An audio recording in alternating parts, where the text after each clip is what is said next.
ഈ ഓൺലൈൻ മാധ്യമങ്ങളും യൂട്യൂബേഴ്സും ഒക്കെ മാധ്യമ മേഖലയിൽ ഒരു പുതിയ പ്ലെയേഴ്സ് ആവുകയും അതിൽ ചില പോർട്ടലുകളും ചില യൂട്യൂബേഴ്സും ഒക്കെ ഈ മാധ്യമപ്രവർത്തനത്തിൻ്റെ ധാർമ്മികതയെ വല്ലാതെ ചോദ്യം ചെയ്യുകയും വിമർശന വിധേയമാക്കപ്പെടുകയും ഒക്കെ ചെയ്യുന്ന ഒരു കാലത്താണ് നമ്മളുള്ളത്. അപ്പോൾ സിനിമാ നിർമ്മാതാക്കളുടെ സംഘടന കഴിഞ്ഞ ദിവസം ഫെഫ്കയ്ക്ക് ഒരു കത്ത് നൽകിയിട്ടുണ്ട്. ഈ ഓൺലൈൻ മാധ്യമങ്ങളെ നിയന്ത്രിക്കണമെന്ന് ആവശ്യം. അവർക്കൊരു അക്രഡിറ്റേഷൻ വെക്കണം. അങ്ങനെ അക്രഡിറ്റേഷൻ ഉള്ള ഓൺലൈൻ മാധ്യമങ്ങളെ മാത്രം ഇത്തരം സിനിമാ സംബന്ധിയായ പരിപാടികൾക്ക് അനുവദിച്ചാൽ മതി എന്നാണ് ഈ സിനിമാ നിർമ്മാതാക്കളുടെ സംഘടന പറയുന്നത്. അതിൽ പ്രധാനപ്പെട്ട ഒരു പോയിൻ്റ് അവർ ഉന്നയിക്കുന്നത്, ഈ സിനിമാ മേഖലയിൽ ആരെങ്കിലുമൊക്കെ മരിച്ചു കഴിഞ്ഞാൽ ആ വീടുകളിലെത്തി ഒരു മര്യാദയും കൂടാതെയുള്ള ഇടപെടലുകളും ചിത്രീകരണവും ഷൂട്ടിങ്ങും ഒക്കെ നടത്തുകയും അത് വലിയ തോതിൽ അലോസരം ഉണ്ടാക്കുകയും ചെയ്യുന്നൊരവസ്ഥയുണ്ട്. അതുകൊണ്ട് വലിയ നിയന്ത്രണം ഇക്കാര്യത്തിൽ ഉണ്ടാവണം എന്നുള്ളൊരാവശ്യം നിർമ്മാതാക്കൾ ഉന്നയിക്കുകയാണ്. നമ്മൾ ആ വിഷയം കൂടി സംസാരിക്കുകയാണ്. നിഷാദ്, ഈ സിനിമാ നിർമ്മാതാക്കളുടെ ആ ഒരു ആവശ്യം, അവരുടെ ഒരു കത്ത്,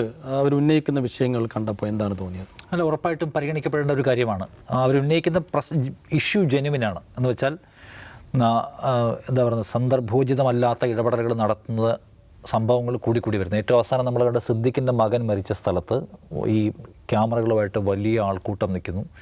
സിദ്ദിഖ് അടക്കം ഇറങ്ങി വരുന്ന സമയത്ത് അദ്ദേഹത്തിൻ്റെ ഷോട്ട്സ് കിട്ടാൻ വേണ്ടി തിക്കി തിരക്കുന്നു. അപ്പോൾ അത് ഭയങ്കര അരോചകമായ വേദന ഉണ്ടാക്കുന്ന ഒരു കാഴ്ചയാണ്. ഇപ്പം നമ്മൾ സമീപകാലത്ത് നമുക്ക് കാണാൻ കഴിയുന്ന ഒന്ന്, സോഷ്യൽ മീഡിയയിൽ വലിയ തോതിൽ ഇത്തരം പേജുകൾ പ്രത്യക്ഷപ്പെടുന്നുണ്ട്. ഭയങ്കര വമ്പൻ ഫോളോവേഴ്സുള്ള വമ്പൻ ബിസിനസ് പേജുകളുണ്ട്. സാധാരണ ഒരു സ്റ്റാർട്ടപ്പ് പോലെയുള്ള പേജുകളും കാണാൻ പറ്റും. അവരിപ്പോൾ 3-4 സ്റ്റാഫിനെ മാത്രം വെച്ച് പ്രവർത്തിക്കുന്ന, എല്ലാ ദിവസവും രാവിലെ മൊബൈൽ ഫോണുമായിട്ട് തിയേറ്ററിൻ്റെ അവിടെയോ അല്ലെങ്കിൽ ഏറ്റവും കൂടുതൽ താരങ്ങൾ വരാൻ സാധ്യതയുള്ള ഇവൻസിൻ്റെയൊക്കെ അടുത്ത് പോയി നിൽക്കുക, പരമാവധി ഷോർട്സ് എടുക്കുക, അത് മുറിച്ച് ഫേസ്ബുക്കിലും ഇൻസ്റ്റഗ്രാമിലും ഇടുക, എന്നിട്ട് അതിൽ നിന്ന് റവന്യൂ ഉണ്ടാക്കുക. അതൊരു പുതിയ ബിസിനസ് ഐഡിയയാണ്.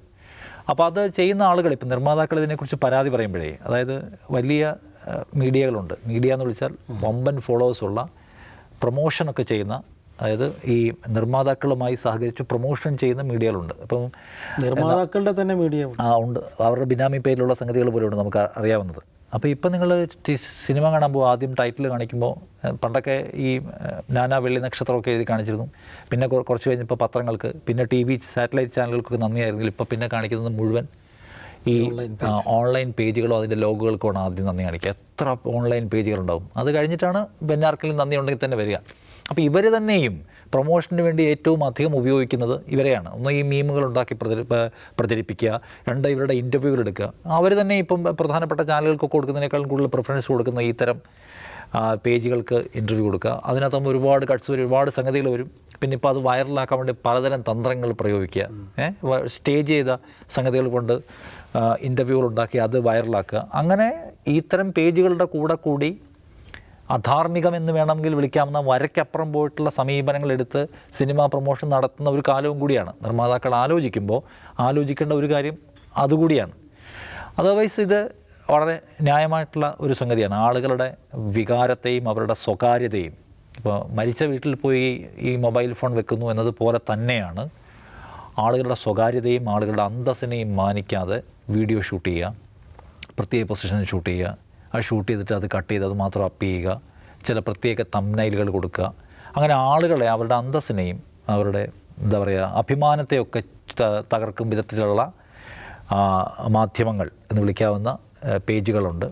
അപ്പോൾ അവരെ കുറച്ചുകൂടി നല്ല നിലയ്ക്ക് ക്വാളിറ്റേറ്റീവ് കണ്ടൻറ് ഉണ്ടാക്കുന്ന സംഘമാക്കി മാറ്റാൻ എന്തെങ്കിലും വ്യായാമം ചെയ്യുന്നുണ്ടെങ്കിൽ അത് നല്ല കാര്യമാണ്. എന്തുമാത്രം എഫക്റ്റീവ് ആവും, എങ്ങനെയൊക്കെ നിയന്ത്രിക്കാൻ പറ്റുക, അതിനകത്ത് ഒരുപാട് കാര്യങ്ങളുള്ളൂ. നിയന്ത്രിക്കാനൊരു സംഘം ഇറങ്ങി പുറപ്പെടുന്നതിനെ നമുക്ക് പൂർണ്ണമായി പിന്തുണയ്ക്കാൻ പറ്റില്ല. നിയന്ത്രണം എന്ന് പറയുമ്പോൾ ഇപ്പം നിർമ്മാതാക്കളുടെ സംഘടനയാണ്, അവർക്ക് താല്പര്യങ്ങളുള്ളവരുടെ സംഘമാണ്. അല്ലാതെ ഈ ലോകം മുഴുവൻ എന്താ പറയുന്നത് നന്നാവണം, എല്ലാവർക്കും അഭിപ്രായ സ്വാതന്ത്ര്യം ഉണ്ടാവണം, വിശാലമായ കാഴ്ചപ്പാടുണ്ടാവണം എന്ന് വിചാരിക്കുന്ന ഒരു സംഘമല്ല. അത് പൈസ മുടക്കുന്നവരുടെ ബിസിനസ് താല്പര്യമുള്ളവരുടെ സംഘമാണ്. അപ്പോൾ അവർ ആവശ്യപ്പെടുന്ന റെസ്ട്രിക്ഷൻസും അവർ കൊണ്ടുവരാൻ പോകുന്ന ബാരിയേഴ്സും ഒക്കെ ഏത് തരത്തിലാണെന്നുള്ള ആശങ്ക അവിടെയുണ്ട്. അതുകൊണ്ട് അതിനെ പിന്തുണയ്ക്കുമ്പോൾ നമുക്ക് 2 തവണ ആലോചിക്കണം. പക്ഷേ ഈ പ്രശ്നം അവിടെയുണ്ട്, മോശം സംസ്കാരം സൃഷ്ടിക്കുന്നുള്ള പ്രശ്നമുണ്ട്. അത് നിയന്ത്രിക്കപ്പെടുന്നുവെങ്കിൽ, അത് ആരോഗ്യകരമായ വഴിയിൽ നിയന്ത്രിക്കപ്പെടുന്നുവെങ്കിൽ നല്ല കാര്യം. ജിംസ്, ഒരു അക്രഡിറ്റേഷൻ നടപടിയിലേക്ക് കടന്നതുകൊണ്ട് മാത്രം സിനിമാ മേഖലയിലെ ഓൺലൈൻ ധാർമ്മികത അവസാനിപ്പിക്കപ്പെടുന്നു കരുതുന്നുണ്ടോ? അല്ല, അതിൽ നിഷാദ് പറഞ്ഞൊരു കാര്യത്തിൽ എനിക്ക് ശക്തമായി വിയോജിപ്പുണ്ട്. മാധ്യമങ്ങൾ എന്ന് വിളിക്കാവുന്ന പേജുകളല്ലാതെ അത് മാധ്യമങ്ങളെന്ന് ഞാൻ വിളിക്കില്ല, അത് പബ്ലിക് റിലേഷനാണ്. അത് ജേർണലിസമായിട്ട് യാതൊരു ബന്ധവുമില്ല. അവർ പബ്ലിക് റിലേഷൻ ചെയ്യുന്ന പണിയാണ്. ഈ സിനിമ പ്രൊമോഷൻ ചെയ്യുന്ന പേജുകളുണ്ടല്ലോ, പേജുകൾ, യൂട്യൂബ് ചാനലുകൾ, അവരെന്തെങ്കിലും സിനിമ ജേർണലിസ്റ്റ് ആണോ ചെയ്യുന്നത്? I don't think so. ഒരു ഫിലിം ജേർണലിസം ചെയ്യുന്നതായിട്ട് എനിക്ക് തോന്നിയിട്ടില്ല. അവർ ഒരു സിനിമ റിലീസ് ചെയ്യാൻ പോകുമ്പോൾ അതിൻ്റെ പ്രവർത്തനം ഇരിച്ചെടുത്തിട്ട് ചെസ്സ് കളിക്കുന്നു, അന്താക്ഷരി കളിക്കുന്നു, തമാശ പറയാൻ ശ്രമിക്കുന്നു, ചിരിപ്പിക്കുന്നു, അവരെന്തൊക്കെയോ തമാശ പറയുന്നു, ചിരിക്കുന്നു. അതിനപ്പുറം എന്താണ് ആ ഇൻ്റർവ്യൂസിലൂടെ എന്ത് ജേർണലിസം, ഫിലിം ജേർണലിസമാണ് പുറത്തു വരുന്നത് എനിക്ക് മനസ്സിലായിട്ടില്ല. അതിനപ്പുറം പോയിട്ട് കഴിഞ്ഞ ദിവസം ഞാൻ ഒരു ക്ലിപ്പ് കണ്ടത്, സൈഫു രക്ഷയില്ല എന്ന് പറഞ്ഞാൽ ഹന്ന റജി കോശി എന്ന് പറഞ്ഞ ഒരു പുതിയ നടിയുണ്ട്. ആ നടിയോട് ഇവർ ആദ്യം ഫസ്റ്റ് ചോദിക്കുകയാണ്, ഞങ്ങൾ ഭയങ്കര ബിറ്ററായിട്ടുള്ള ക്വസ്റ്റ്യൻസ് ചോദിക്കും, കുഴപ്പമുണ്ടോ ചോദിക്കും. അവർ കുഴപ്പമില്ല, നിങ്ങൾ ചോദിച്ചോളൂ എന്ന് പറഞ്ഞിട്ട് കൂടെ കിടന്നിട്ടാണോ അവസരങ്ങൾ കിട്ടുന്നത് എന്ന് ചോദിക്കണം. ആ നടി വളരെ ഫ്യൂരിയസ് ആയിട്ട് അവരോട് റിയാക്ട് ചെയ്യുന്നുണ്ട്. അതിനെപ്പറ്റി അവർ പിന്നീട് വേറെ ആരോട് പറയുന്നൊക്കെ ഉണ്ട്, എന്തുകൊണ്ടാണ് താൻ അത് ചെയ്യുന്നുള്ളത്. ഈ ലെവൽ വരെയാണ് ഈ പറയുന്ന പബ്ലിക് റിലേഷൻ പേജുകളുടെ അവസ്ഥ എത്തുന്നത്. ഞാൻ ഇതിനെ പബ്ലിക് റിലേഷൻ പേജുകൾ എന്ന് തന്നെയാണ് പറയുക. അവരെ പബ്ലിക് റിലേഷൻ എന്ന് പറയാൻ കാരണം പ്രൊഡ്യൂസേഴ്സും സിനിമാക്കാരൊക്കെ അതിനെ ഉപയോഗിക്കുന്നു എന്നുള്ളതുകൊണ്ടാണ്. ഇപ്പോൾ ഫിലിം PR, മൂവി PR എന്ന് പറയുന്നത് അതൊരു ഇൻഡസ്ട്രി തന്നെയാണ്. ഇപ്പോൾ ബോളിവുഡിലൊക്കെ അതിന് പ്രത്യേകമായി കമ്പനികളുണ്ട്. ആ കമ്പനികൾ വലിയ തോതിൽ ട്രെയിനിങ് കൊടുക്കുന്നുണ്ട് മറ്റുള്ളവർക്ക്. പക്ഷേ അതിന് ജേർണലിസം എന്ന് ഒരിക്കലും നമ്മൾ പറയാൻ പറ്റില്ല. ഫിലിം ജേർണലിസം എന്ന് പറഞ്ഞാൽ വേറെ തന്നെയാണ്, അത് വേറെ തന്നെ പണിയാണ്. ഫിലിം ജേർണലിസത്തിന് അതിൻ്റെ ഒരു സ്റ്റാൻഡേർഡും എത്തിക്സും ഉണ്ട്. ഇത് രണ്ടും ജേർണലിസത്തിൽ നിർബന്ധമാണ്. പബ്ലിക് റിലേഷനിൽ അത് ആവശ്യമൊന്നുമില്ല. അപ്പോൾ ഈ പബ്ലിക് റിലേഷൻ പേജുകൾ ചെയ്തുകൊണ്ടിരിക്കുന്ന എന്താണ് അക്രമം എന്ന് പറയുന്നത്, അതിൻ്റെ ഏറ്റവും അങ്ങേയറ്റത്തെ ഉദാഹരണമാണ് സിദ്ദീഖിൻ്റെ മകൻ്റെ സംസ്കാര ചടങ്ങിൽ നമ്മൾ കണ്ടത്. ഇത് അവിടെയൊന്നും എത്തുന്നില്ല. നടിമാരുടെ ശരീരഭാഗങ്ങൾ ഈ മൊബൈൽ ഫോണിൽ ഒപ്പിയെടുത്ത് അപ്പ് ചെയ്യുക, അതിന് അശ്ലീല തലക്കെട്ടുകളും ക്യാപ്ഷൻ കൊടുത്ത് സാമൂഹ്യ മാധ്യമങ്ങൾ പ്രചരിപ്പിക്കുക, ഇതൊക്കെ ഇത് നിയന്ത്രിക്കപ്പെടേണ്ട എന്ന ചോദ്യം സ്വയം ചോദിക്കേണ്ടത് സിനിമാക്കാർ തന്നെയാണ്. കാരണം അവരാണല്ലോ ഇതിൻ്റെ ആദ്യത്തെ ഇരകൾ എന്ന് പറയുന്നത്. സിനിമാ നടിമാരും നടന്മാരുമാണ് അതിൻ്റെ ആദ്യത്തെ ഇരകൾ എങ്കിൽ അവർ തന്നെയാണ് അതേക്കുറിച്ച് ചിന്തിക്കേണ്ടത്. പക്ഷെ അവർക്ക് ചിന്തിക്കാതിരിക്കാനുള്ള കാരണം എന്ന് വെച്ചാൽ അവരുടെ തന്നെ പബ്ലിക് റിലേഷൻ നടത്തുന്നത് ഇതേ ആളുകൾ തന്നെയാണ്. ഇപ്പോൾ ഫിലിം PR എന്ന് പറയുമ്പോൾ ഒരു നടനോ നടിയോ കുറേ നാളായിട്ട് ഇപ്പോൾ സിനിമകളിലൊന്നുമില്ല, അവർ ലൈംലൈറ്റിൽ ഇല്ലെങ്കിൽ അവരെന്താ ചെയ്യുകയെന്ന് വെച്ചാൽ ഏതെങ്കിലും ഒരു ഫംഗ്ഷന് വരും. ഫംഗ്ഷൻ വന്നിട്ട് അവരെ ഷൂട്ട് ചെയ്ത് സാമൂഹ്യ മാധ്യമത്തിൽ കുറേ നാൾക്ക് ശേഷം നടിയെ മറന്നോ എന്ന് ചോദിച്ചുകൊണ്ട് ഒരു പബ്ലിക് റിലേഷൻ. ഇപ്പോഴത്തെ അവസ്ഥ കണ്ടോ? ബോളിവുഡിൽ ഇത് തന്നെയുണ്ട്. ബോളിവുഡിൽ എങ്ങനെയാണെന്ന് വെച്ചാൽ ബോളിവുഡിൽ വേറെ രസമാണ്.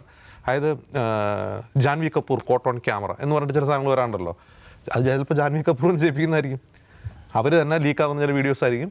അതിനെക്കുറിച്ച് ജയറാം പറയുന്നുണ്ടല്ലോ, നമ്മൾ എയർപോർട്ടിൽ നടന്നു വരുന്ന വീഡിയോ ഷൂട്ട് ചെയ്ത് നമുക്ക് ആവശ്യമുള്ള തരത്തിൽ അപ്പ് ചെയ്ത് തരുന്ന കമ്പനികൾ, പബ്ലിക് റിലേഷൻ കമ്പനികളുണ്ട്. ബോളിവുഡിൽ അത് വളരെ ശക്തമായ ഇൻഡസ്ട്രിയാണ് അത്. പക്ഷെ മലയാളത്തിൽ അത് ഒരു തരത്തിലുള്ള പ്രൊഫഷണലിസവും കാണിക്കാത്ത രീതിയിലാണത് പ്രവർത്തിക്കുന്നുള്ളതാണ് അതിൻ്റെ ഏറ്റവും വലിയ യാഥാർത്ഥ്യം.